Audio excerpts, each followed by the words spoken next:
Thank you. Welcome, everyone, for this spotlight webinar that we are having, featuring Ronnie Irani, who talked about his entrepreneurial journey from Devlali, India to Oklahoma. At this point, I would like to request Sarah Randelia of WZCC New York chapter to introduce our spotlight speaker, Ronnie Irani. Over to you, Farah. Thank you. It is my honor and pleasure to introduce Ronnie K. Irani, founder and CEO of RKI Energy Resources, LLC, a privately held energy company headquartered in Oklahoma City. This presentation is part of the WZCC Spotlight Series, which features the best of the best Zarathustra entrepreneurs who have not only created economic value, but also intellectual and social value. The topic of today's talk is my entrepreneurial journey from Devlali, India to Oklahoma, USA. Ronnie will talk about his entrepreneurial journey, which started in 1973 when he hopped on a train in Devlali to go to Mumbai for his BSc. By 1977, he was on his way to Oklahoma to do his BS and MS in petroleum engineering, followed by an MBA. After 25 years of building a successful career with public companies and realizing that he had good instincts and insights in finding oil and gas, he decided to take an entrepreneurial plunge and in 2005 founded his own oil company, RKI Exploration and Production. Over the next decade, he struck oil, or should we say gold, selling RKI in 3 tranches in 2015 for $3.5 billion with a B. Ronnie has received numerous institutional, professional, and business awards from Lifetime Achievement Awards, Living Legend, and Oklahoma Hall of Fame Awards. In 2023, he recently received an honorary doctorate from the University of Oklahoma. In appreciation of institutions, communities, and people who supported and enabled him, he has given back to make the difference in the lives of many. Ronnie has created and funded the RKI Center for Energy Solutions in the College of Engineering at OU, the RKI Center for Creation of Economic Wealth in Price College of Business, and the RKI Center for Data Analytics and AI at Oklahoma City University. He has also formed a community organization called OK Respond, which focuses on first responders and youngsters in trouble. On a personal note, Ronnie loves walking, playing golf, watching movies, and is a fun guy with a sense of humor. He also enjoys philosophical discourse and could go on for hours. Ronnie and his wife, Shahnaz, who is from Mumbai, have been married for 40 years and have 2 lovely daughters, Roxanne, who is also an entrepreneur, and Natasha, who is a doctor. Entrepreneurship runs in this family. Ronnie's father ran a bakery in Devlali, while Shahnaz's father ran an Irani restaurant in Mumbai. With so much entrepreneurial DNA in this family, Ronnie is very passionate about working closely with students to become successful entrepreneurs and leaders. With that, I'll pass it back over to Adel. Thank you, Farah. We are excited to have Ronnie as our featured Spotlight Series entrepreneur. Ronnie is not only one of the most successful Zoroastrian entrepreneurs in North America, but his social contributions to the community and mankind are equally commendable. A warm welcome to all our listeners today who have tuned in from the west coast of North America to India and perhaps also Singapore and Perth, Australia. And a special shout out to a few who have tuned in from Tehran, Iran. Today's discussion will be in a chat format. Please enter your question in the chat box and title it on top and say question in caps so I don't miss it and skip over the other routine greetings or comments. Depending on the number of questions asked, we will continue past 60 minutes with a sharp end at 90 minutes. With that, let me start at the very beginning. Ronnie, we often hear that early years of one's life are the most important and play a pivotal role in one's future.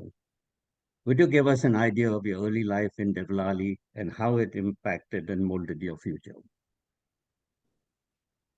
Thank you, Edo. I really You can appreciate put the slide one, please. Can you hear me, Edo? Okay. Yes, very clear. Okay. So before I start, I wanted to say a few words about I really appreciate you, Edo, and the WZCC and Fizana for kind of reaching out and bringing my story to the forefront. I want to thank my brother Behram, who wrote that really nice article for Fizana, which you were gracious to send to me and enjoyed reading it. To Farooq Mystery for catching my doctorate, my honorary doctorate at OU, and highlighting it with the community. So lots of participants here, really appreciate it. I thought to answer your question, I'll just do it in a story form. I have not really, so I've talked to bigger audiences than what we have here today, but certainly not at the global level that I see people tapping in from. So it's a first for me. I don't do Zoom calls that much, so hopefully this will go well. I also realized as I was preparing for this that I may have to do a lot of I, since everybody wants to hear about me. I'm more of a we person, but I'll try to do an I today. So bear with me on that. In everything, I absolutely believe in everything I have done and will continue to do. It's a we. There are lots of people that are involved in anybody's success, and I certainly I'm cognizant of that and very respectful of that, and appreciate everybody that's been in my life and will continue in the future. So a little bit of background. I'll go all the way back to, I was born in Bombay, India in September 1956. I'm the youngest of three boys. My older brother is Ronnie Irani. Some of you may know him through his involvement with WZCC and Fizana. I lives in Dallas, a wonderful family. My middle brother, Nasher, is in Devlali, still there. He was in the US, got his education here, but then he decided to go back and raise his family in India. My wife, Shanaz, who Farah was so gracious with the introduction to mention, and I, as she said, have been married almost 40 years. So it'll be 40 years in February of 2024. And we have two lovely daughters and now two beautiful little grandkids. So in the last 2 years, we were blessed with two new additions, a girl, Rhea, and a boy, Zane. So we are just having the time of our life. My parents, who should take all the credit for anything that happens inside our family, Rhoda and Cody. My dad's name is Kodadad, but everybody, his cousins and family members refer to him as Cody, so I'll call him Cody. So Rhoda and Cody moved to Devlali in roughly around 1963. I was in second grade at that time. They owned a bakery. Life in Devlali was great. We lived in a colony type environment, so lots of kids that are our age that we grew up with. Every day was a fun day. So after school, we'd come home, throw our bags in the front door, and off we went to play sports. And it was always seasonal. So if it was cricket, then we were playing cricket, soccer, and field hockey. Lots of local games like kabaddi and volleyball and all that stuff. Bicycling was a big thing in Devlali. On weekends, we'd get on our bicycles and take off to the countryside and be gone for half a day or most of the day. Pretty free life, very adventurous, curious about different things. So very fulfilling as I look back, and especially when I see city lives and the world is changing a little bit, but I've always gravitated towards more tranquility, and perhaps that's because of my early beginnings. I was very good at cricket, and I enjoyed batting especially. And as I look back, I go, perhaps my love for golf in my adult years is because of me being a good batsman, or wanting to be a good batsman in cricket. I also love track and field, and I like sprinting short distances. I took that from my older brother Behram. He was a sprinter. Most of you may not know that, but he was pretty darn fast in his younger days. His kids may not even know that. So maybe if they're hearing, they got a little nugget over here. But so I've kept that up, and I still run a little bit, and I walk a lot these days. And it's kept me healthy and in good spirits. So I attribute it to that. My parents, very honest, hardworking folks, very big on education. They made sure we went to good schools, paid attention to our studies. Going to college, I look at kids today, and especially when I talk to kids in OK Respond project that we have, and it's amazing how few parents have created an environment where they have an expectation for their kids to go to college. And I think that was a little bit different, especially for all of us in the Parsi Irani community growing up. Is education was valued significantly by our parents, even if they hadn't gone to college. And there was this sense of expectation. So I don't ever recall my parents saying we'll go to college, but we ended up, all of us did, and all of us have multiple degrees. So there is a way to raise your kids with a level of expectation that they live up to, and that's a lesson that I try, to bring that into my family. So that was great. My parents were big on storytelling, and I'll do a little bit of that here. I may get carried away. I may do too much of it, so bear with me. But some of these nuggets I've repeated so many times that I just enjoy, and I think they're beneficial. They would always tell, at the end of each story, there's always a moral to the story. And I'm sure a lot of you or your parents that are my age grew up probably in this type of environment. There were many of these stories and many of these morals, but the one that stuck with me was the one about the farmer that had a goose that laid the golden egg. And if some of the younger ones have not heard that, go read it up. But basically, the farmer got greedy, had a goose that laid a golden egg every day. Life became better, and then he got greedy and he killed the goose to get all the eggs at one time. And obviously, there were no eggs, and so he went back to his poor state of affairs.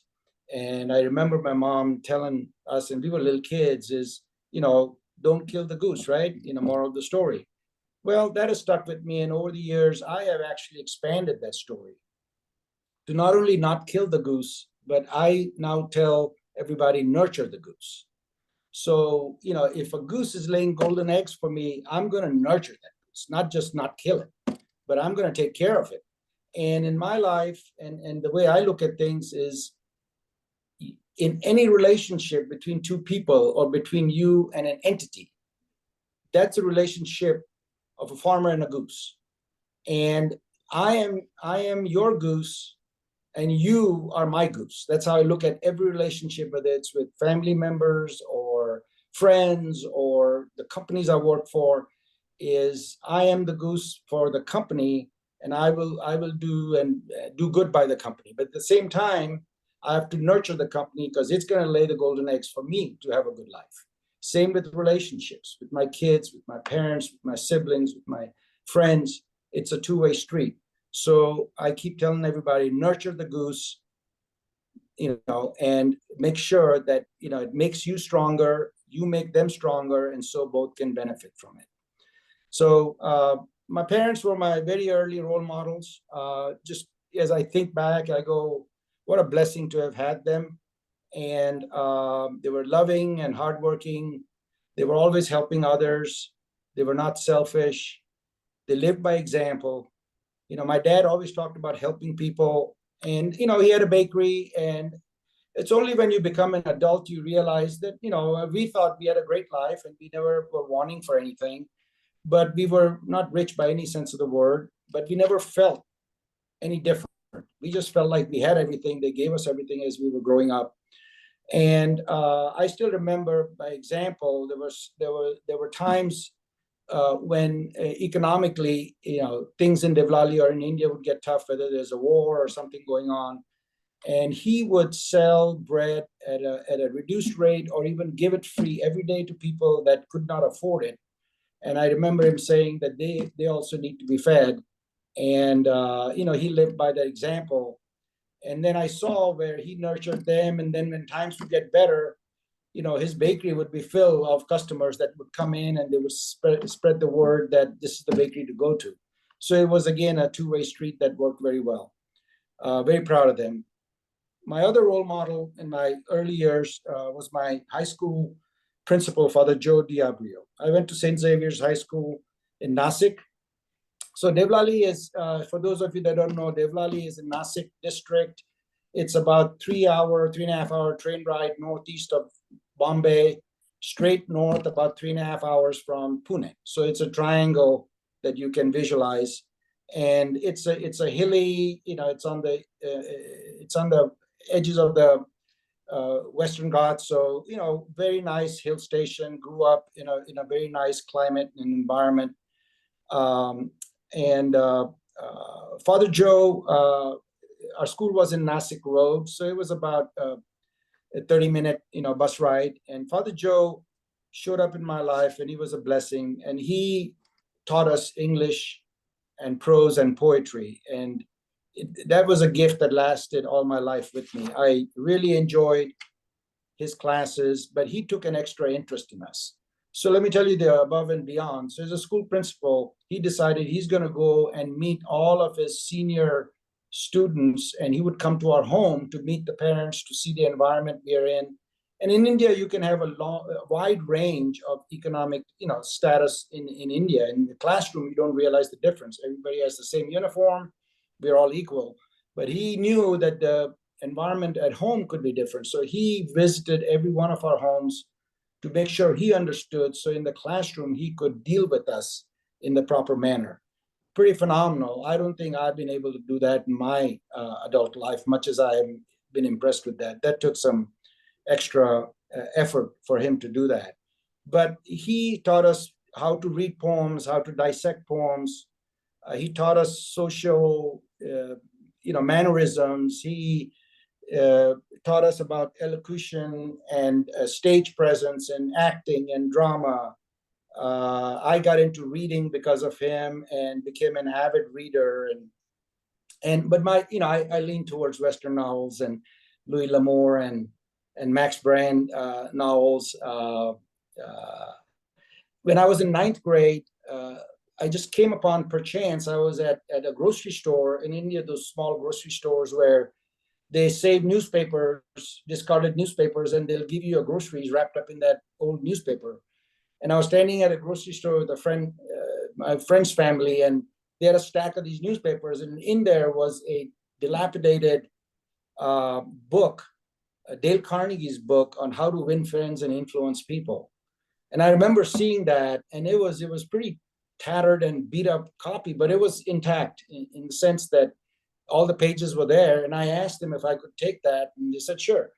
And so I took it home and I read it cover to cover, and it was extremely beneficial to me.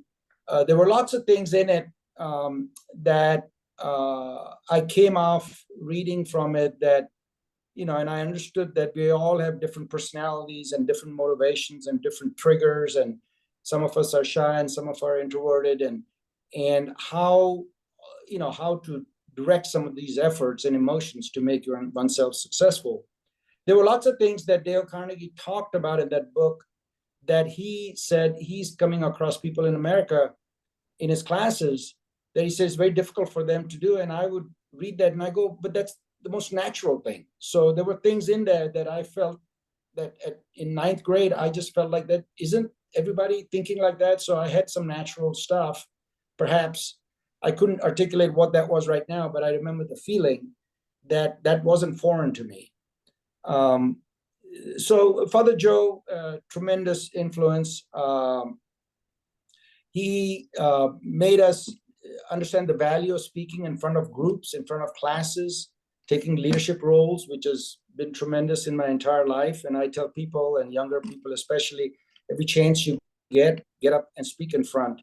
I was never one, that was very comfortable to stand up in front of groups, but when the opportunity arose, I forced myself to do it. And in a way, I still do that. It's getting up in front of groups is not natural to me, but I'm comfortable now, and I work myself up, and I think I can do a fairly decent job. But those leadership roles are important, and when you get a chance, take it. You get some adrenaline rush. Those of you that are not inclined towards it, but it can serve you very well. So Father Joe, in a nutshell, our class, and to this day, and we all stay connected, even though I haven't seen them in 30, 40 years, the internet does wonders. And Father Joe was like Sidney Poitier, in that movie To Serve with Love. And that's how our class was about him till he died. It was pretty special. Wonderful. Yeah. My one last thing that I'd like to add on that before I turn it over to you is my two brothers, very special to me. We are very close, and even though maybe they're distance apart now in our adult life and have our own families, we just enjoy each other. We talk to each other a lot. There were gaps in our life where life took us in different paths, but I was fortunate to get reconnected with my older brother here in the U.S. Here's something that I'm really proud of, and I think all three of us are proud of, is we've never had a argument in our entire life, all three of us. Now, that doesn't mean we haven't had disagreements, but we've never argued. And we have always kind of tried to see the other side, and we have lots of fun and joyful memories from our entire life. So I feel very blessed because of that. My middle brother, Nashir, he's about a little less than 2 years older than I am. And so we were always together. We were more like buddies. We had the same friends. He was a year ahead of me in school, but we did everything together. And so it was more like a close buddy of mine. My older brother Behram is about 6 years older than I am, and that's a whole different story. So because the gap, he was always a step ahead or many years ahead. But I was that little kid that looked up to my older brother, and when I was very young, it was unachievable. So I just watched him from a distance. And where I feel fortunate that he turned out to be that perfect older brother that anyone could ever hope for. And he lived by example. He did a lot of things when he was younger that I would just sit there, from track and field. I'm pretty sure I started running because I saw him running, and I was his choker boy, I guess, as my Father Joe would call, the younger kids that did things for their family. They're choker boys. And I was carrying the spikes for him, and I was hanging around him and his friends. But maybe for that effort, I got rewarded because I was seeing a lot of things that normally kids my age would not be introduced to. He was very outgoing, and still is. I'll tell you a little tidbit again for his kids. When in the 60s, he would do his hair like Elvis, and he had we called it puff, but maybe it's poof, I don't know, but that big puff on his hair that would put Johnny Travolta in Grease and Saturday Night Fever to shame. He was too good. But I emulated my older brother. When he went to college in Bombay, I kind of got disconnected with him. And then when I went to Bombay to go to college, he was already in the US. So we had a big gap for many years until I came back to the US. One thing I'll say about older brothers, I'm a big believer, and I benefited greatly from my older brothers, especially Behram, in the example he set. And a lot of it was just watching him And so I tell parents that focus on your older child, because that child has a lot of influence on, the other siblings. Many things I did in my life. So Behram is my mentor and a role model for sure. So I don't know if that covers what you were looking for. Yeah, no, it does very much so, Ronnie. And like to just point out one item that you mentioned. It's interesting to note that in your early life, you're very, very involved in sports and extracurricular activities. I've observed that sports, and especially team sports, is one of the major ingredients of a lot of entrepreneurs. So I think you sort of re uh, confirm that. I'd like to move on to next question and say, Ronnie, going past your school days, what were your academic and other interests which led you to leave India and influence your career? And just to keep in mind that we're a little bit of time sensitive, so if you can focus Okay, on we're the running yeah. behind a little bit. Okay, I'll try Yeah, this. next slide, please, Shrikant. So I'll just keep going. So after finishing high school in Devlali, off to Bombay was a no-brainer. In some of our conversations, Adel, you said, what motivated you to go to Bombay? And I say, well, I guess follow the leader. The older brother went to Bombay to do his BSc, and so my middle brother Nosh went to Bombay to do his BSc, and I followed. So it wasn't like I had planned that. I was, now if Behram hadn't done that, I don't know, I may have done something different. I look back now and I lean naturally towards psychology and philosophy and the arts, but I don't think I was exposed to that back then. So I would have probably ended up in science anyway.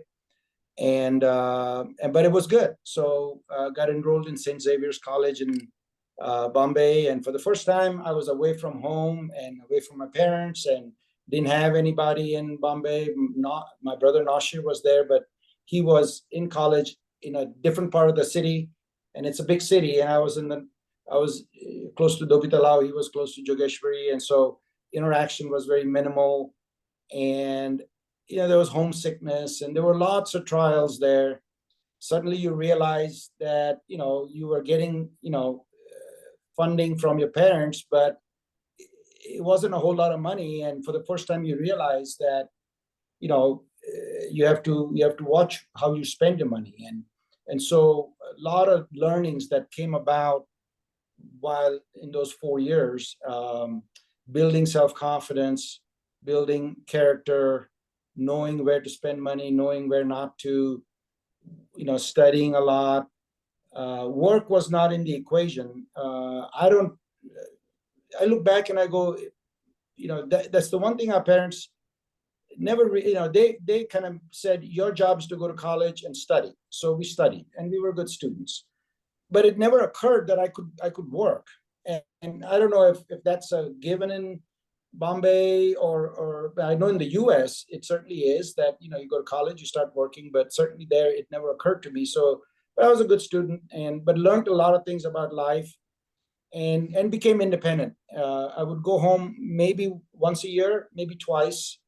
But basically after about 17, when I left, it was all my home learnings and whatever my parents gave is what I carried with me. And they may have said things just once, but I still remember it. So I tell parents, I said, don't be too worried about drumming into your kids something that you believe in. You say it just once. If you say it at the right time, they're listening, and it'll come back to them somewhere in their life. They'll remember, just like I'm quoting my parents now and remembering them. So, that was something. So Bombay was a very big molding on the independence. And, I had some friends that I made in college over there. Shavir Kapadia, I'll do a shout out to him. He probably isn't online right now, but he and I went to college there, and then we came, and he came to Oklahoma also. And so we spent many years together.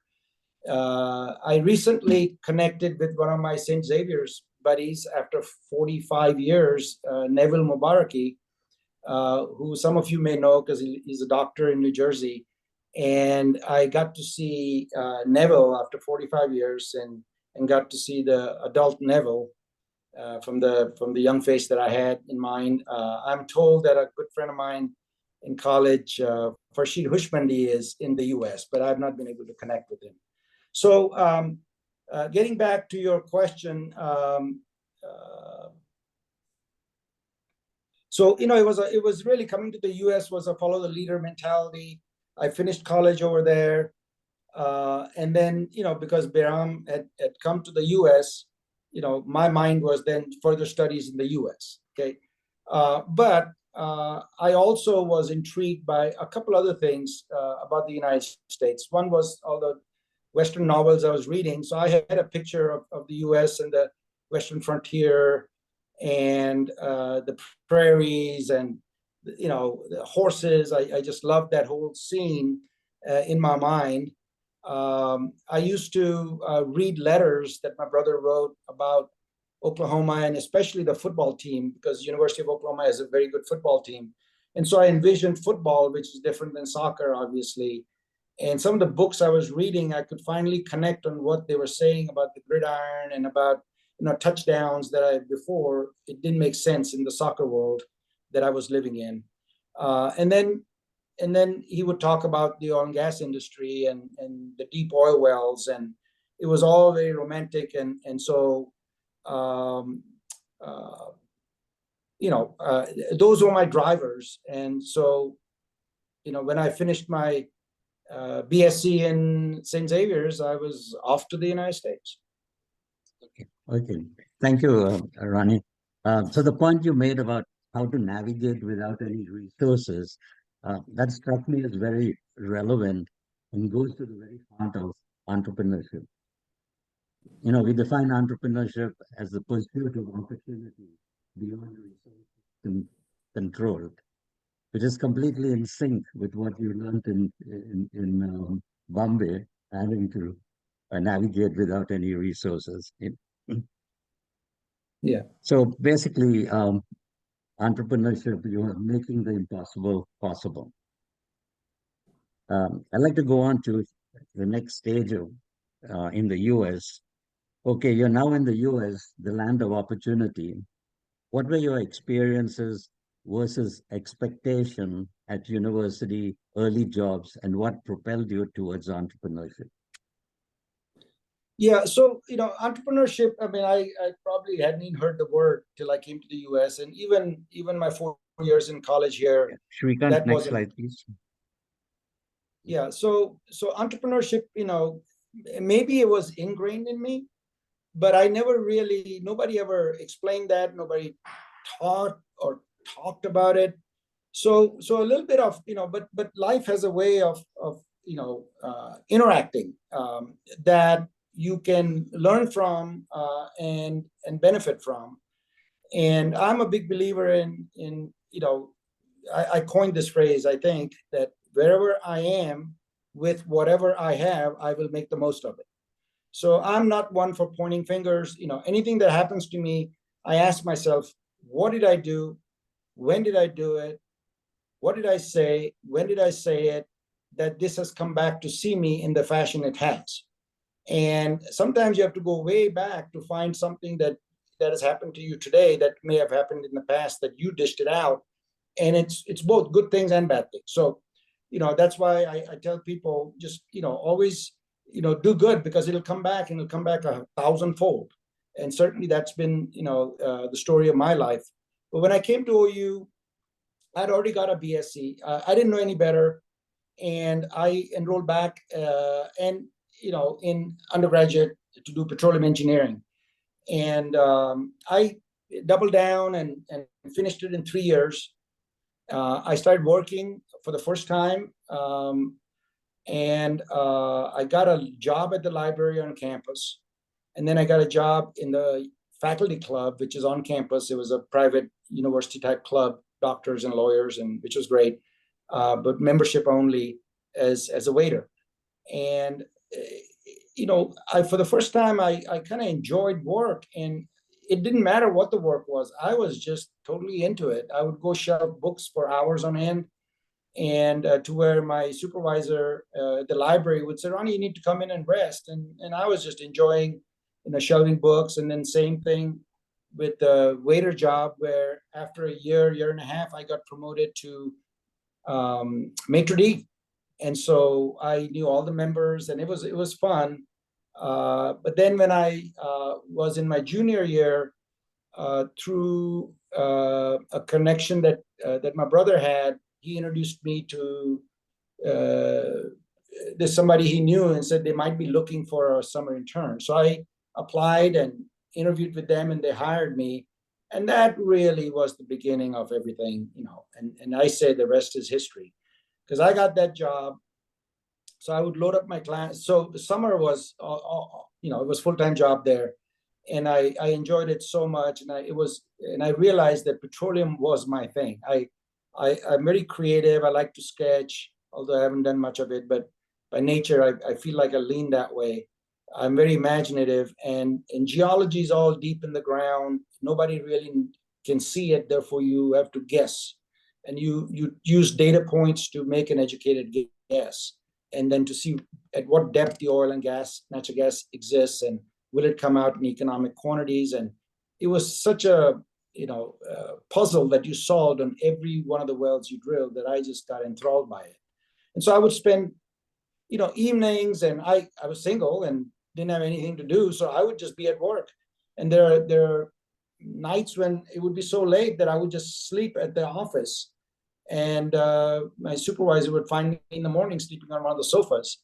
But all that kind of paid off, I guess, because when summer was over, they offered, and they said, well, Ronnie, if you want, you can continue working while you finish your senior year. And I jumped on it. And so I would finish my classes by noon every morning, and then head to Oklahoma City and work till 8, 9 in the evening, and do a full load of work, 8 hours of work. And I did that my full senior year, and I learned a lot, and I made some money, and it was great. And again, I guess I must have done enough good things to where when I graduated, my boss said, Jay, Ronnie, we'd like to make you an offer. And I still remember I was in the hallway, and he gave me the envelope, and I said yes. And he goes, what do you mean yes? I said, yeah, I'm in.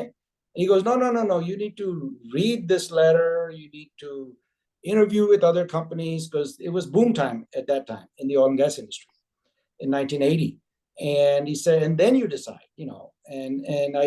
so he forced me to open the letter. I looked at it, and in 15 seconds, I said yes. And he laughed, and they all laughed over there. And it was a $24,000 salary offer.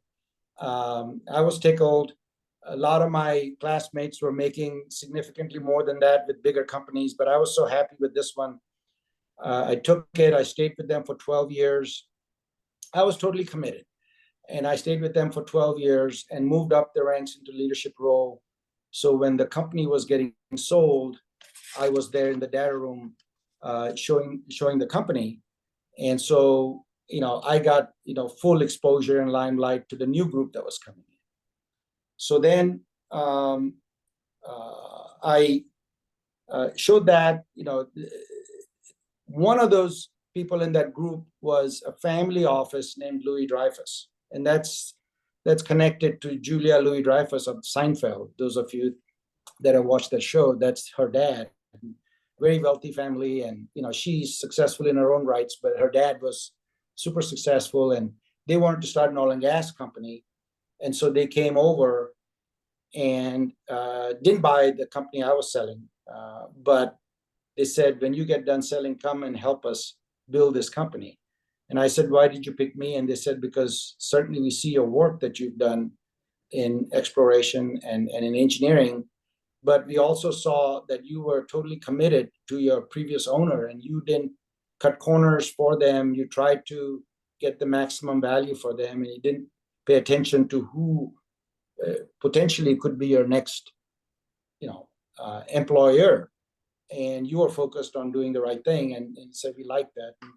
And I hadn't even thought about that. I just felt like, I was doing my job trying to sell the company and showcasing it.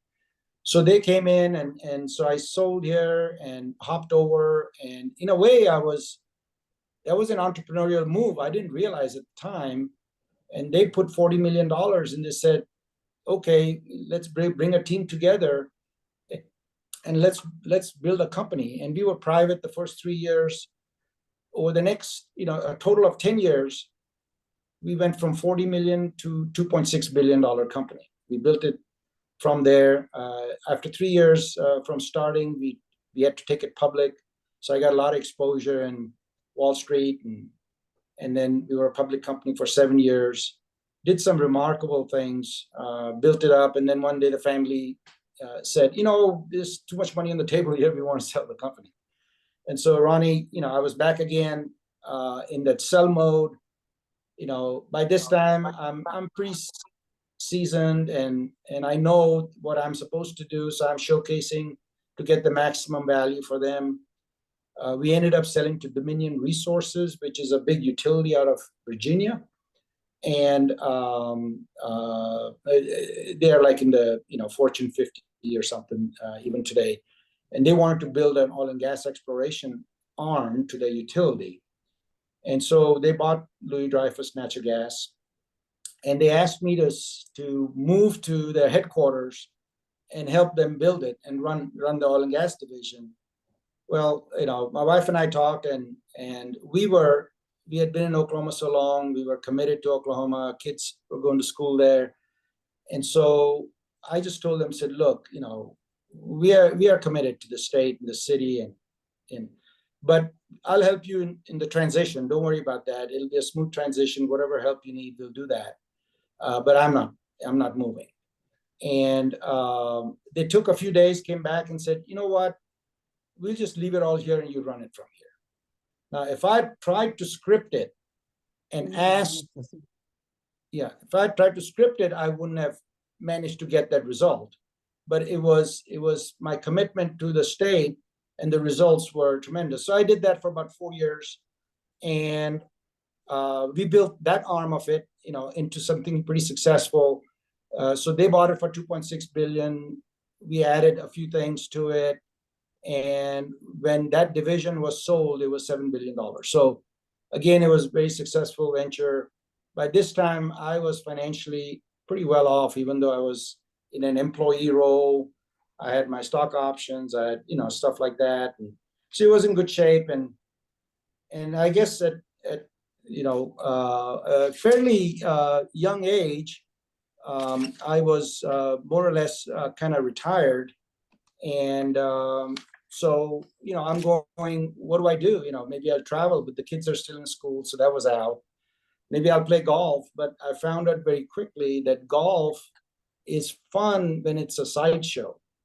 But if it's your main event, it's the most frustrating thing in the world to play it every day. It becomes worse than work.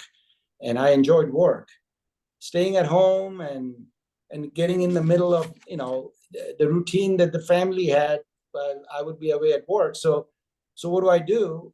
And that is where I started kind of thinking about maybe I do something on the side as a hobby.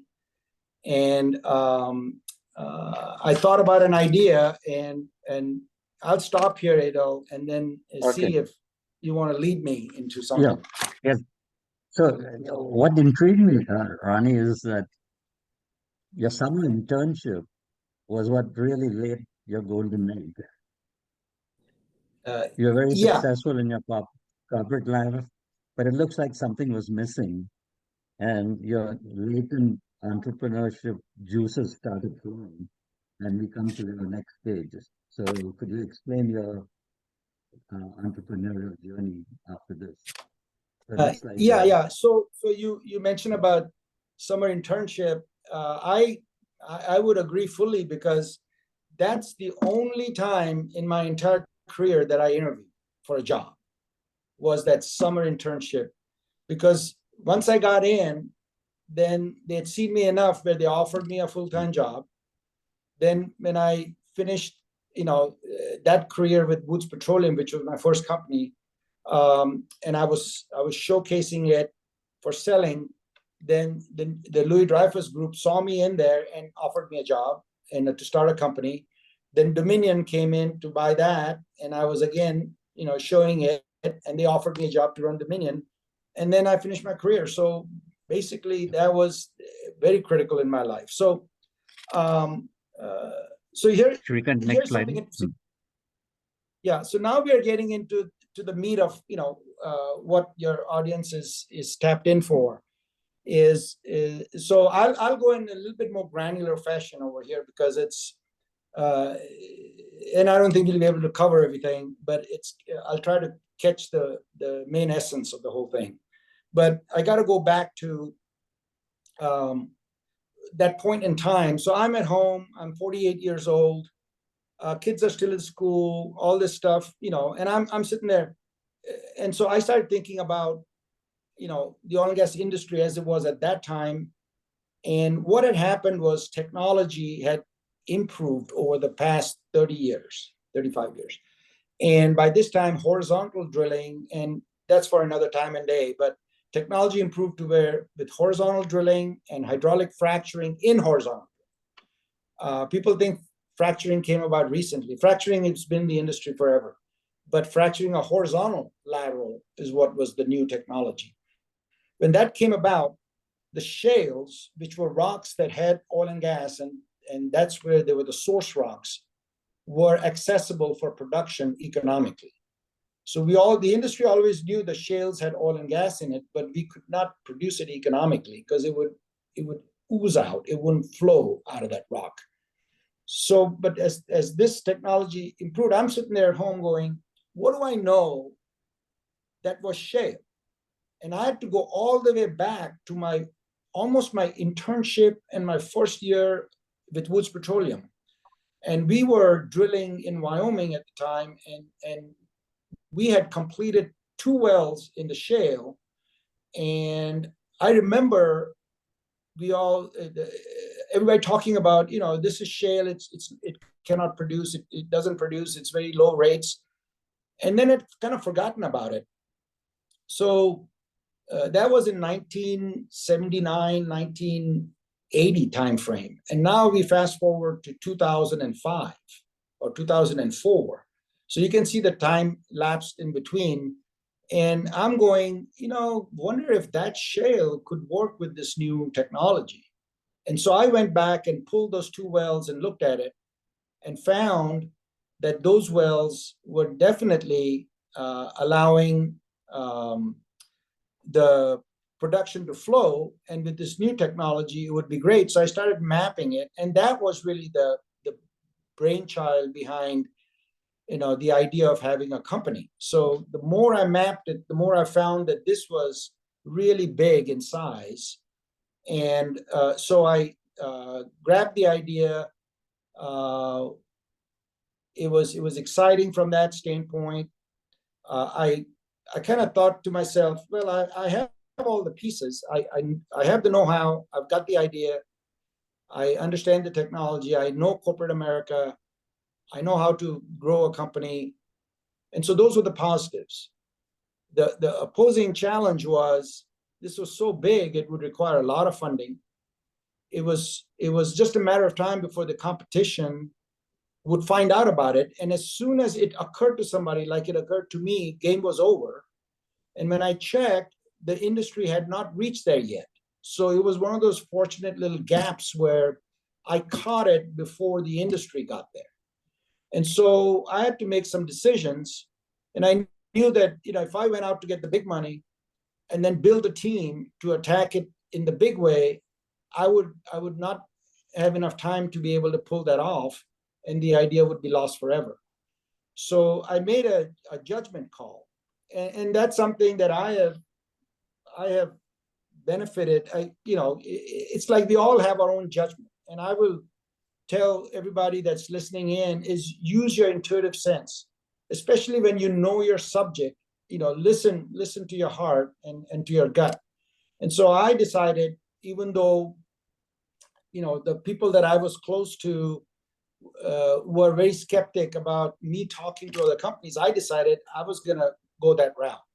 So I called one of these big companies, and the CEO that I kind of knew, it wasn't a friend or anything, And I met him. I said, let's meet at IHOP. So I met at an IHOP breakfast place, like a Denny's or a fast food, breakfast place. And I told him, I said, I've got an idea. I know that you won't sign any non-disclosure agreements or non-competes because you're a big company, but I got to move this. So I'll do it on a handshake with you. So I said, if you give me a word that you won't, if you don't like this deal, you'll forget about it. I'll show it to you. He said, okay, let's look at it. So that 1 hour meeting went into 4 hours. I showed him the maps. He liked it. He said, I need to bring my team in. He got the team in. They liked it. He said, what do you want? And I said, well, I want to do a 50-50 and I'm thinking big. And he goes, what's big, Ronnie? I like big. And I said, 1 million acres. So I mapped it. The total play is about 7 million acres. We go after 1 million acres, and which is huge, And so he said, let's go for it. I said, you'll have to lead the way with your team because I don't have anything. And so he put his resources to the table, and he had 100 land brokers going out there leasing. And that's what it took, almost a year and a half. And when we hit our millionth acre, the industry was in. And the gap had closed, but we had our acreage by then, and it turned out to be quite successful. But while he was doing that, I was out building my small team. And so what I did is I just brought in $10 million is what I decided to do. I wasn't going to go after big money because I didn't want to be two things with big money. One is big money dictates how you behave. So they would control the board, they would do a lot of things. And I needed to have some flexibility to do it my way. And so I just stopped at 10 million. I put some of that with my own money in.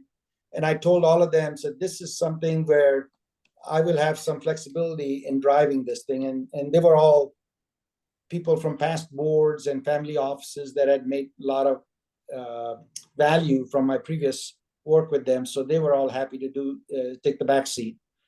And what I did is started looking at other oil basins to see where the same idea could apply before the industry got in there. And I found another basin.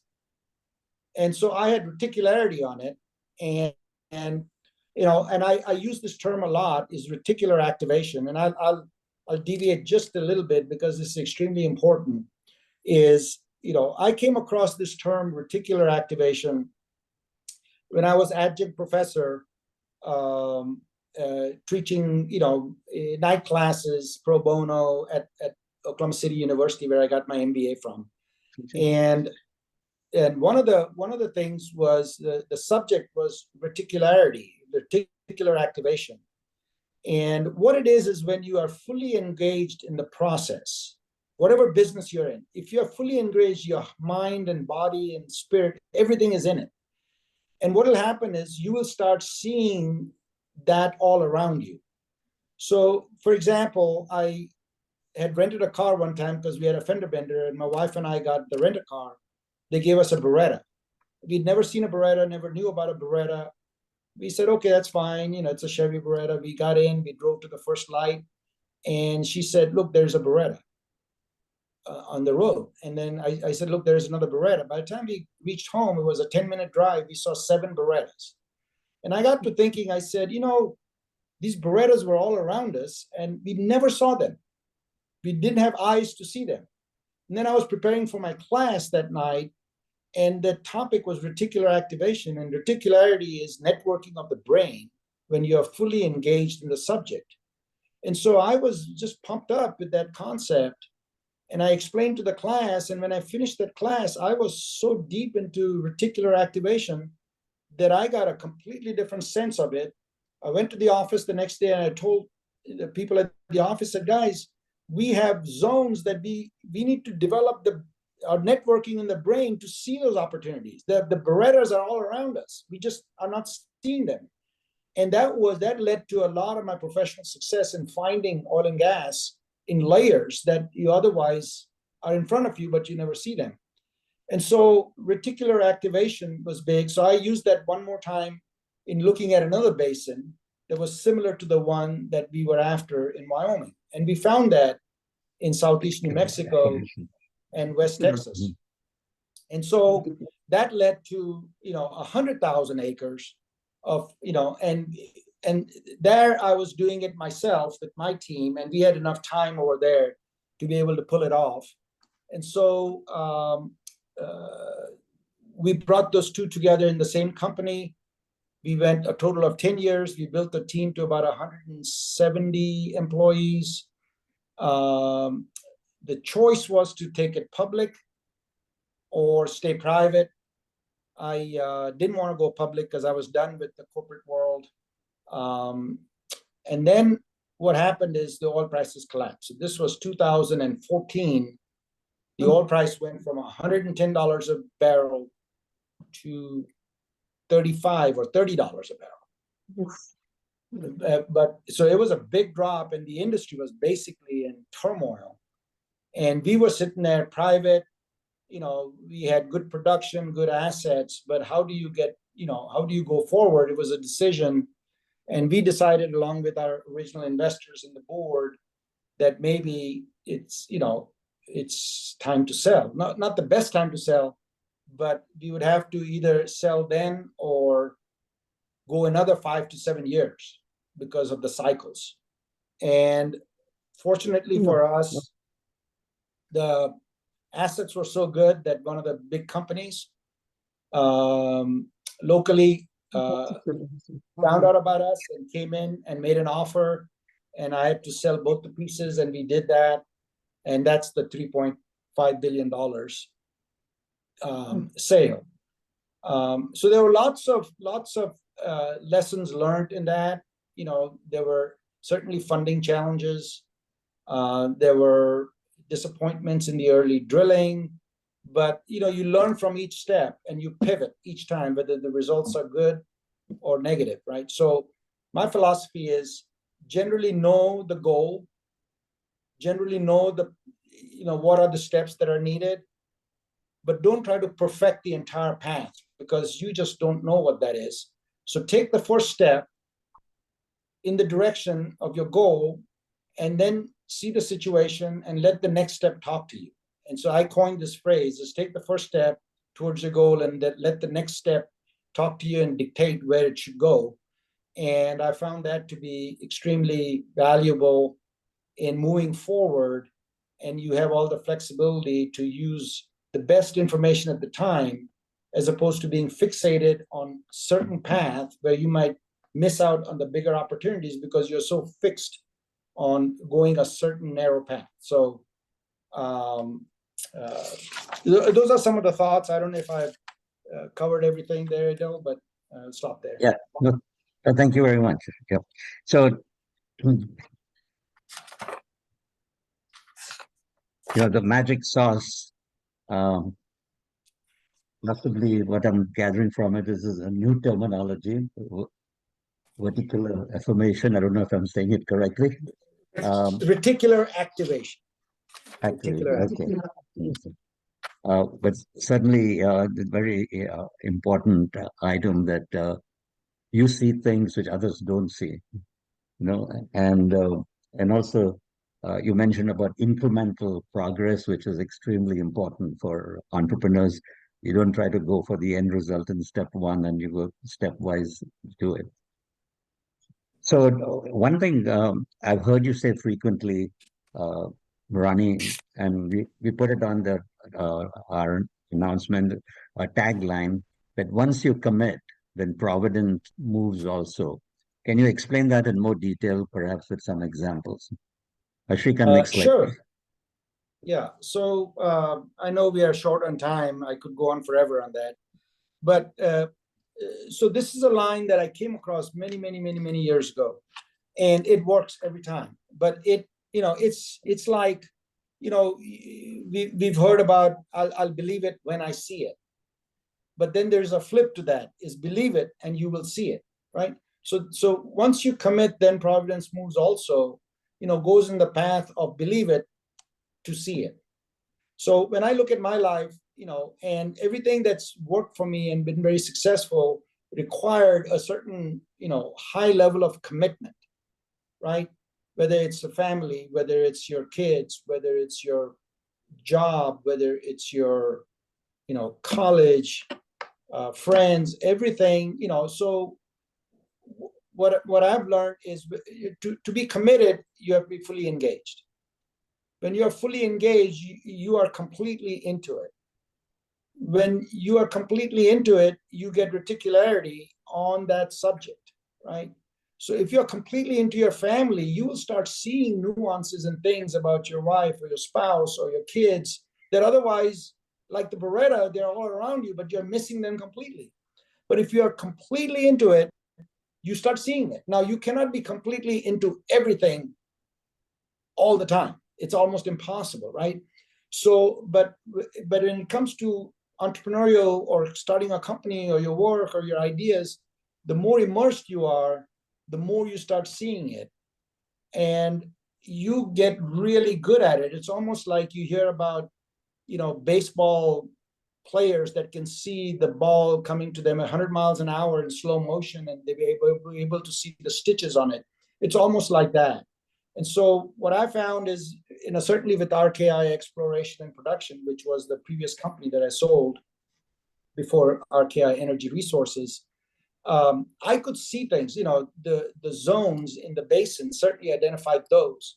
But I was so into it that I could see the competition. I could see where the roadblocks would be. I could see where, somebody is going to make a move long before the move happened, and we would position ourselves, just like rushing to get the acreage before the industry arrived. Things like that. So you have to be fully committed. And when I said providence moves, also things start happening, right? And they're almost happening the way you want them to. But you are in a way subconsciously directing things because you're placing yourself at the right spot, right? There's also this something very magical happens is, I tell the younger folks, I say, in anything you do every day, all the time, there are 360 degrees of opportunity all around you on that subject. But, and so these are doors of opportunity all around you. You can turn in any direction and there's a door of opportunity. The only problem is these doors are invisible and they're closed. Now you are there and you got all these doors of opportunity. And so you have to envision that this door exists, I just can't see it. And it's an opportunity, it's just not open. And what's magical is that these doors are waiting for you to commit, for you to engage, for you to put yourself completely into it. And when you do that, the system around you feels it, sees it, and a door magically appears and it's open and you walk through it because you know exactly what's on the other side. And then that's your opportunity and your providence. So I'm a big believer in that, whether it was with Dominion, when, they offered me to go, move out of Oklahoma City. I said, no, we are committed to Oklahoma City. And they left it all there as providence. I was committed to Oklahoma. Or, I'm enjoying a wonderful family life with grandkids. It was my commitment, to my spouse and my family. Or we've had a wonderful, my brothers and, it's a commitment there, or it's Louis Dreyfus when I was committed to, whenever I was selling the company, I was committed to the company I worked for, not the new company. And in a reverse form, it paid huge rewards to me because they saw the integrity and the intentionality that I had, and I was justly rewarded, or more than justly rewarded, for my behavior and character and actions. So, it's something pretty powerful. You got to believe it and then, act accordingly. Fantastic. Shrikan, could you go off screen share? Running, it's absolutely fantastic how you meshed everything together to generate synergy, leading to an unbelievable economic outcome. Now, WZCC sees entrepreneurship as creating intellectual, economic, and social value, and maximizing the nexus for sustainable development. You certainly created an unbelievable amount of economic value. Can you say something about creating intellectual value and social value, and then perhaps about giving back to close the loop? Yeah, so in is at least my career and what my job as a engineer, as a reservoir engineer, and as maybe a practicing explorationist, the economic value certainly happened. We created all the wealth.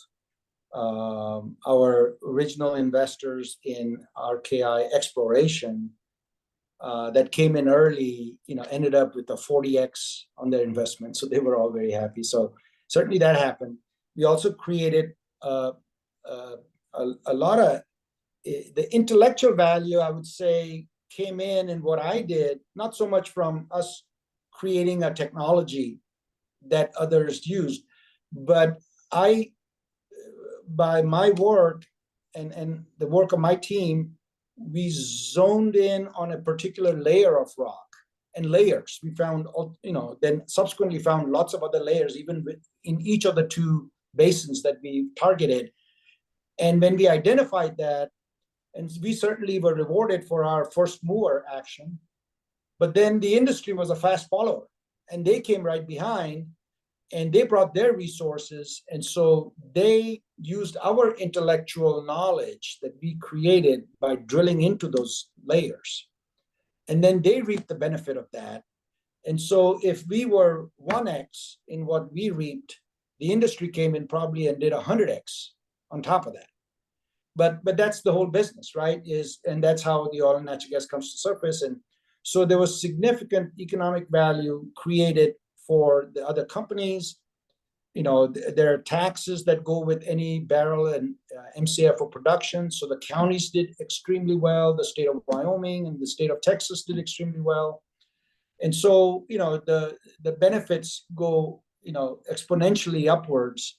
And then, of course, the companies do a lot of things to help their neighborhoods and the counties and the school systems and the kids in those schools. And so as the companies I work for, we certainly would do all that stuff. But then, it also motivated me to use, some of my personal resources that I amassed to be able to do and help kids and help the universities and help other, people with, different things and ideas. And so, yeah, you kind of spread the wealth a little bit and, kind of go out and participate in those type of things. So my focus kind of changed after the past RKI from, I mean, you have to be careful that, and again, for the youngsters is making money is fun to a point. Then, you have to be careful not to let it completely absorb you where the rest of your life goes, because it's a never ending process. Unless you extricate yourself from it, it never ends. You can be a Elon Musk and you'll still be in the game trying to make more, unless you force yourself out of it and try to use it to help others. And there's a joy, it's like my philosophy about life is really feel good. If you wake up every day and you feel good for that day, mission accomplished as far as I'm concerned. And if you can feel good by helping others feel good, then that's even better, right? So the feel good works. And so watching others, succeed is a great way to find fulfillment. And so, I've kind of ventured a little bit into that, and it's kind of fun. I also do oil and gas on the side, but the intellectual knowledge that we gained and used, and then ultimately the industry found out at large, was the way in how we shared the intellectual knowledge. Yeah. So, from what I read, you've funded a lot of university departments, business schools, and all those. Certainly, you've given back. You also, in passing, mentioned your OK Respond project. I found that tremendously interesting. And if you could sort of discuss that in more detail, because I think that's a tremendous impact on society, you know. Yeah, sure. I'd happy to. So it really started with when many years ago, I guess not many years ago, but a few years ago, I was in New York at our daughter's apartment on Avenue of the Americas, and that was the early onset of Black Lives Matter movement. And I saw where thousands of people kind of walked the streets and shut Manhattan down or parts of Manhattan down, and they were troubled by the police and the force. And then I turned on the TV and I saw that, and I got to thinking, that obviously my first thought was, well, we need police to keep order and all that. But at the same time, I'm going, thousands of people don't show up for nothing. So it's a two-way street, and maybe this is something that needs to be done. And then my thought went to, well, we don't have this happening in Oklahoma yet, but could this happen? And it's basically in a divergent paths, or perhaps a well-intentioned idea of having police is going the wrong way. And so I went back to Oklahoma City and thought about it for a few days, and then met with the police chief. And I said, look, I would like to do something where we help the at-risk youth in Oklahoma City. And he said, yeah, we have programs. And I said, great, I'd like to team up with you. But what I want to do is make sure that the youth are mentored by the police. Because if the youth are mentored by the police, they grow up respecting the police. And the police get to see the youth and their families. So when they deal with them, then, there's some emotional connection, and the humanity side shows up. And so from that came out two programs, the Juvenile Intervention Program, we call it JIP, and Youth Leadership Academy. And these programs, one is 6 weeks and one is 6 months. We do it in conjunction, and the police department gives us 6 of their officers for this program. We went to the court system, and the courts, the first time juvenile offenders are given a choice of going to jail or joining our program. And if they do it for 6 weeks, then they get a clean slate and it's off their record, or they go to jail. So they show up in our program. And then, we are in the background. We bring some of the resources. The police do all the work, but we have programs where they mentor the kids. We take them to the boardrooms in different companies and show them how there could be a different lifestyle. You could be in the penthouse. We take them to boardrooms in towers and get them to see the professional environment. We have speakers come talk to them. We have them go fundraise for another needy cause, just so they learn how to help others. And so it's been a successful program. And then I wanted to reward the police and the first responders for the work they're doing. So we created ERAP, which is Emergency Responders Assistance Program, inside the OK Respond umbrella, which is basically a mental health program for first responders. Because when they go through an incident, they're extremely stressed, and they have PTSD, and their family lives are messed up completely.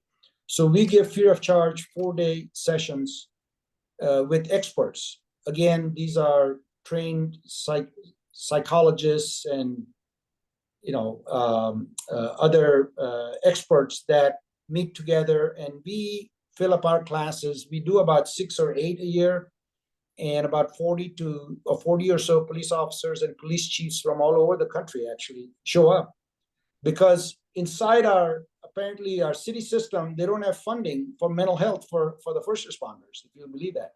So they don't have a place to go when they have a fatality, or they're completely emotionally affected, and their families. So they come to our program, and their emails back are very rewarding on, you saved my family, you saved my life, you saved my marriage, or you guys, not you, but you guys. And so it's a nice feeling, and that's growing. And so we are perfecting it in Oklahoma City. But we think that it's a formula that could be expanded to other cities, because those police officers coming in are telling us that we can take this elsewhere. So perhaps, that might be a next step in a small way that we might take. But if that explains the gist of what we are doing. Thank you, Ronnie. It's great work, and wish you the best to expand it. And if there's any way we can get involved indirectly, we would love to get our feet wet and something like that. Sure. Your social contribution certainly uh, highlight also your Zoroastrian values. So, could you comment on the role your Zoroastrian faith and Parsi Irani culture influenced your activities at work and may have contributed to your success? Yeah, so it plays a big role. Let me see how I can articulate it. I've never connected it intentionally in those terms, but several things come to mind. The way the family environment and the way we grown up and raised, and all the right moral values for doing it the right way, and honesty and integrity and character and discipline and hard work. And I think all that is ingrained, certainly through the Zoroastrian culture and words. But where my mind goes is the humak the havrash, right? So good thoughts, good words, good deeds, and we say it rote, all of our lives, good thoughts, good words, good deeds, and it's fine. It's a guiding light. It's a path. But what I've found in my life is that I've taken each of those. So here's how I put it: is I absolutely believe that good thoughts, it starts with your thoughts. And so you need to, thoughts and intent kind of tie together. And so you better have good thoughts, but then when you speak, your words need to be in sync with your thoughts. Because if your intention is X, but you are saying words that are Y, the other party will sense it. Humans have a way of sensing. And so your thoughts and your words have to be in sync. You have to be one with that. I'll give you an example. Is in the business world, you go into a meeting, you're meeting people that you don't know, you're going to make a pitch, whatever it is, or you're going to hear them talk. And there'll be, I think it's happened to all of us, where there are times where you go, you leave the meeting and you go, yeah, I heard all that, it was all, yeah, I heard the right things, but I don't know. Let's just wait and see. You don't jump on it. So there was something you sensed, even though you heard all the right words. But then there are other meetings you leave where you go, yeah, I know they said that, yeah, but let's give them a chance. Let's just go forward with them. Again, you sense something more positive than the words that came out. The most powerful is when, so whether you are the one that's pitching or whether you're hearing others talk to you, the words and your intentions have to be in sync. And when that is there, it's almost a guarantee that you'll win the person over. And so the deeds, are an offshoot of the words being in sync with your thoughts. And that's how I connect the three together.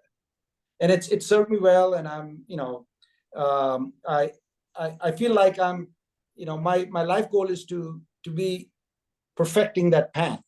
So I talk about, where you can have somebody, you start with your thoughts and you reach them before you even say a word. You go into a meeting and your whole demeanor, because you're thinking relaxed, you're thinking positive, you're thinking you like those people, you've already reached them. And so when your words come out, the smile comes on their face, and then, the action, and you get that thing done. And I'm big on, I talk about, you can make people move in a certain direction with the soft touch. So the soft touch theory that I have basically is, and again, it's really kindness and all that, but it's like, if somebody is on a certain path and you feel like they need to move a little bit different, you tap them a little bit on the left shoulder, tap a little bit on the right shoulder, tap a little bit if they're going up or too far one way or the other. The taps are so light that they don't even realize that they're moving in the direction you want them to move. But, and they feel like they got themselves there. but that can only be achieved if you have good intentions and your words and your, intentions are in sync. I don't know if that helps, but Yes. yeah, okay. Excellent. We're sort of running out of time, so I'm going to actually skip over a few questions I had Sure. wanted to ask you. But I'd like to ask you end with three questions. And the first one is, what advice would you give youth contemplating entrepreneurship? So, I can only draw from my story, and it worked. I can't say what didn't work, but I can tell you what worked for me. And so, as I was going through, the one thing I keep thinking about and telling people is I was financially kind of independent, or well off when I started my company. So if I was, if I was financially strapped and I had the same company with the same idea, I would have done decisions totally differently, because I would have been fearful of losing. I would have been fearful. And so I would have probably, because the early offers were like, okay, here's $5 million and, sell the idea. And if I didn't have any money, I'm thinking 5 million is a lot of money. Well, it ultimately ended up in billions of dollars, right? So because I was financially somewhat independent and not focused on taking care of my family, feeding my family, then I could make some bold decisions. I could look ahead, take some calculated risk.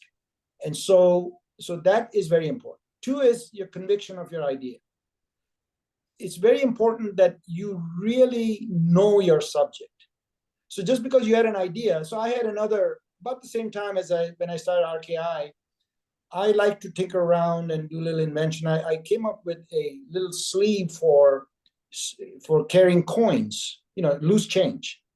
And, I still have the only one in the entire world that you can slip into a billfold.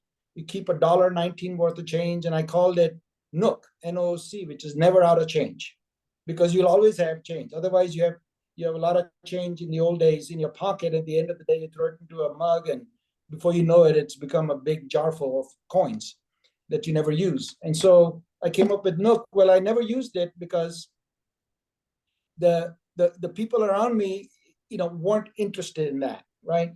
But my heart and soul got into oil and gas, and I was able to do it. So know your subject well, and then know where that path will take you. That's two.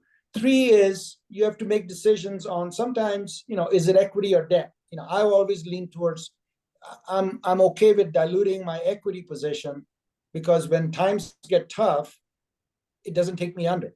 And the oil and gas industry is notorious for high prices and low prices. And certainly happened to me in 2006 is when I started the company. In 2008, oil prices collapsed. Went from $125 down to $12. It was the worst swing ever. But we were able to, because we didn't have any debt, we were able to come out of the downswing and use that as a springboard to then really take off. So all of our growth was in the 6 years after we came out of that downturn. But if we had debt, we would have completely gone under in 1 second. So equity versus debt, now you give up ownership, but at the same time, you have survival lines, with low debt. So that's important. A team around you, you're not an expert on everything. You cannot be, So you have to have your team that knows the stuff, and let them empower them. And once you build the right team, they will want to do it a little bit differently than you. So you got to allow it. You cannot have a team and then come in and tell them exactly how to do it. That's not having a team. But when you empower them and let them do what they're good at, but in the end, I keep telling everybody, look, you go do your work, but in the end, when the time comes to take a certain path, I will be the one that takes them. I'm not going to ask you, where do you think we should go? Because then I'm the one with the idea. It's my intuition. It's my sensibilities that created that idea. Only I can have that conviction. And very few of the team members ever get there. for them, it's a job. They try to impress you. They try to create. They get rewarded for it. That's all great. But when the tough times come, you have to be the one that decides. So you got to step up and be able to do that. And then, you got to be optimistic. So you got to think big. So if you do whatever it is you want to do, then think about how you can take it to that extreme.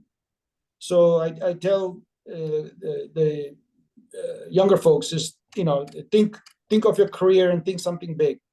Then make it bigger in your mind. Then make it even bigger, and then even bigger before you even start the process, because you limit yourself if you stop at the first thought. Because as you grow, you find the opportunities are limitless, and the only limiting factor is your own thoughts. So think big, but then be prepared to put in the hard work.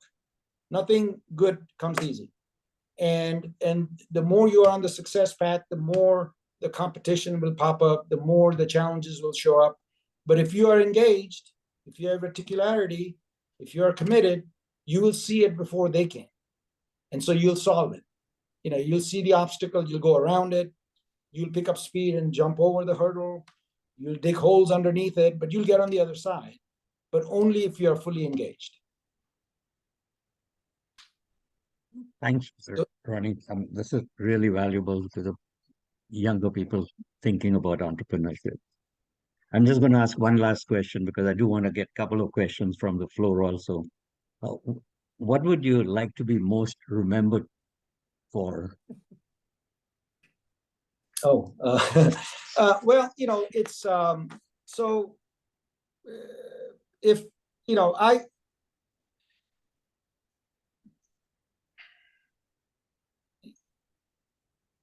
really what comes to mind is my family is comes to mind, and if I can have somebody say that Ronnie was true and loyal to his family, he was very responsible, took care of his family, he was equally true and loyal to extended family, to his friends, to pretty much everybody around. That's very important. It's making money and successful company, all that is secondary. It's a fading thing. But when you sit and think about legacies, your children are your legacy. Your friends talking about you is your legacy. Your institutions that you benefited from and then go back and help them, that's your legacy. And so maybe Ronnie was a loyal and loving person, I guess. Thank you. I think you'll certainly meet that goal. I'd like to just go onto the chat box and pick a few questions. Question by Karizma and Jaru. How do you balance the story of nurturing the golden goose mutualistically, the way you developed it, with your parents' manner of sharing and caring, just giving when needed? So I'm not sure the question is very clear. Do you get the grasp of it? I got How do you some balance grasp the of it. story of nurturing the golden goose, the way you developed it, with your parents' manner of sharing and caring? Yeah. So I think it's all, everything we are today, it's all connected. And we subconsciously pick up everything from people around us. I certainly did, from my parents, and then my brothers, and then my spouse, and extended families of all of our spouses, and now our kids, and the friends, and so on and so forth. So it's basically not allowing greed or whatever those emotions are, or those sensibilities are, to come in the way. Because if you look at, sometimes we can get very narrowly focused, whether it's our own idea, And I go, okay, if you have an idea and you share it with someone, don't hold your idea too close to your chest, because you may have come up with an idea, but the idea is not fully formed till you share it with others and you get their feedback. And so in a way, even in an idea, you could share it, and so you are bringing others into your team, so you become the goose for them, but then they come in and they will expand your idea with their thoughts, and so they become the contributors. And so certainly my parents were big in that, but I don't think they were, I took it, and of course with my life experiences, I extrapolated it to another level to bring it into the business world. Maybe the moral that my mom was giving us when we were little was just a very straightforward how you deal with people and relationships, but it plays a big role almost in everything you do. It's kind of like even in when you talk to people and you're too quick to tell them what, but if you just stop to understand first, because when people say things, there's a reason they're saying things. It's not that just because you disagree, they don't have a logical reasoning for that. So Stephen Covey said, seek first to understand, then to be understood. It works like magic. When you allow somebody else to say their piece, they're more willing to listen to you, and then you can both benefit from each other. Good. The next question is, how do you suggest we prime our network in the WZCC in the concept of reticularity? And can this concept be taught? Yeah. So I think if some of you hadn't heard that term or that whole concept, I think you'll all agree, and you've all experienced that. We've all experienced that. Gosh, yeah, you see it everywhere. It's like the color red. Once you start thinking about the color red, you start seeing red all around you. Otherwise, and that's how the brain handles things. It can only do so much at a time, and so you force yourself to get into that business. And so again, WZCC is now, with this question, in the business of reticular activation, right? So we have now started the reticularity of reticularity in WZCC. So it'll be up to the leadership, but you could probably, have articles that could get distributed. You could probably have discussions on that subject that could take place. The most powerful thing would be, the members, come in and start focusing, because they will all be able to connect with something they're doing. And just by discussing a personal experience and sharing the experience, you create the awareness. And once you create the awareness, then the brain is out looking for the next opportunity. And that's where I am with my way of thinking, is when I see something, I'm kind of going deep into it to see other possibilities very quickly. And we can all get there. It's just that you have to be engaged. It's a little bit tasking. You get spent a little bit, but you get better. It's kind of like running. The first time you run a mile, you get exhausted. But if you get good at it, you'll run a mile and feel the thrill of it and not be out of breath and be able to do 5 more.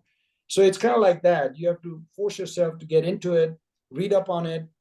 But remember that the Berettas are all around you, and you can find them.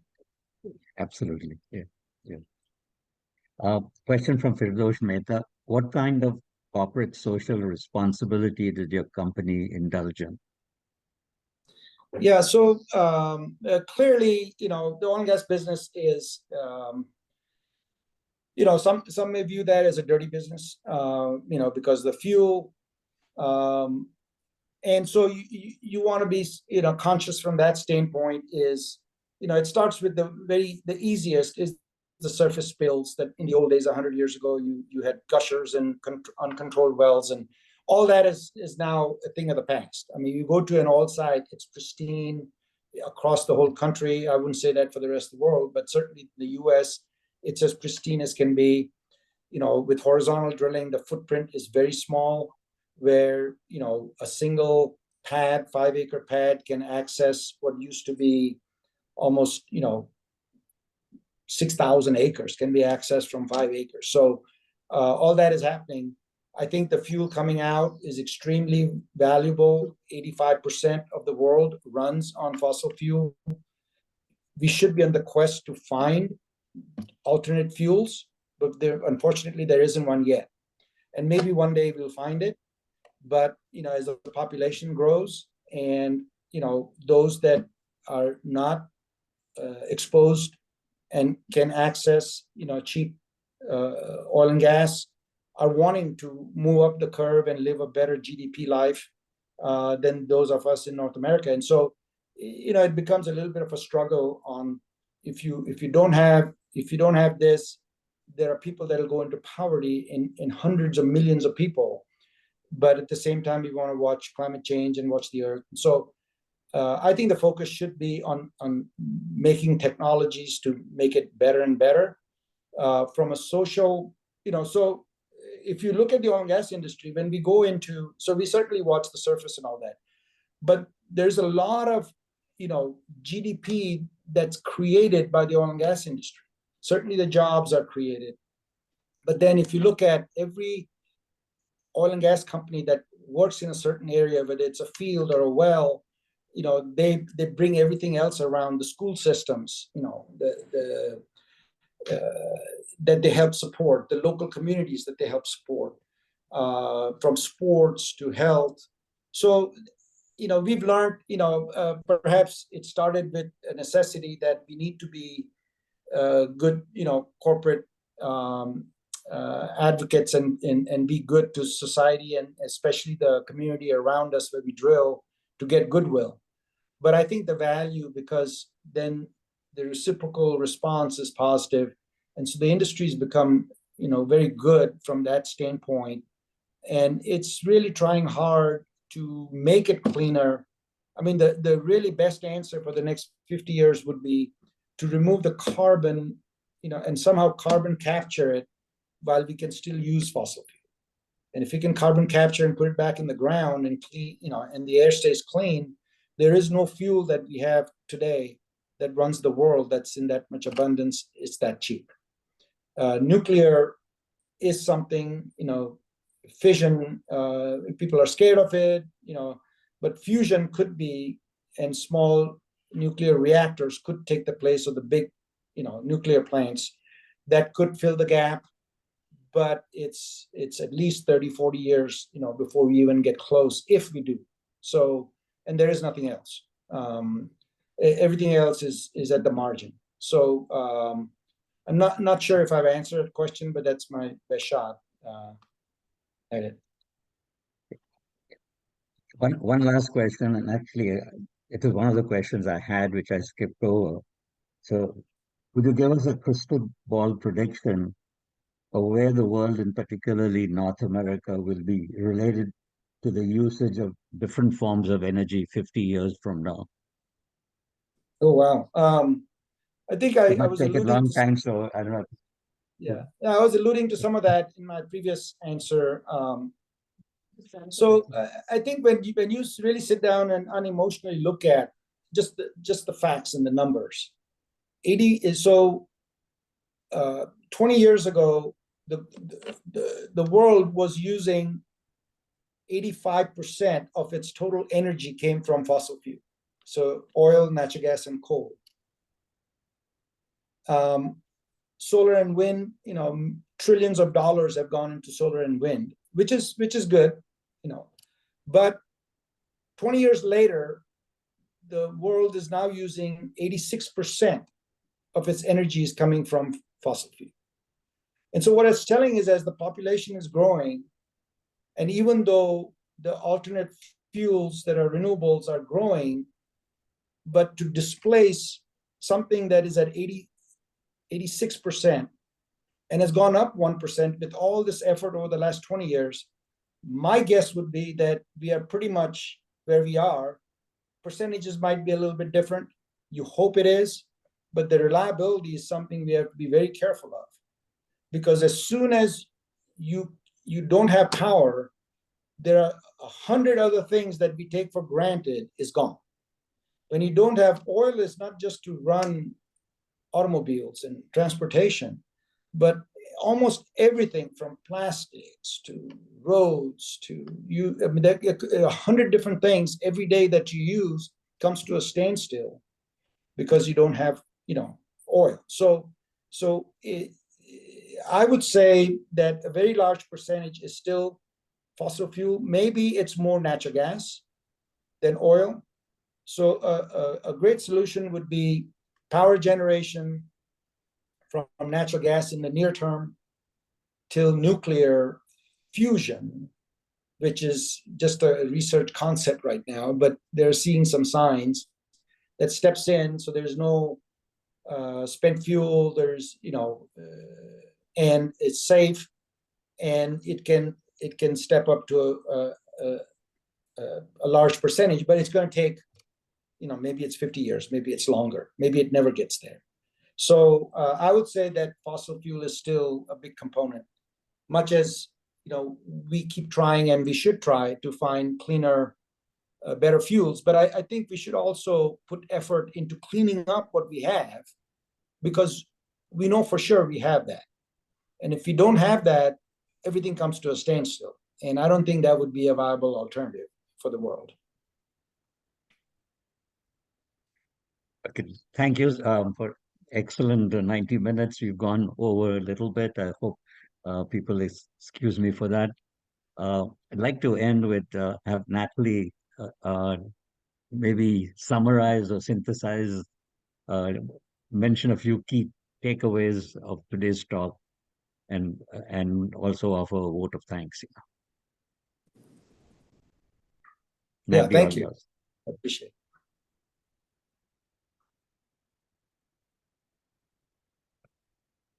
Shrikant, can you unmute Natalie?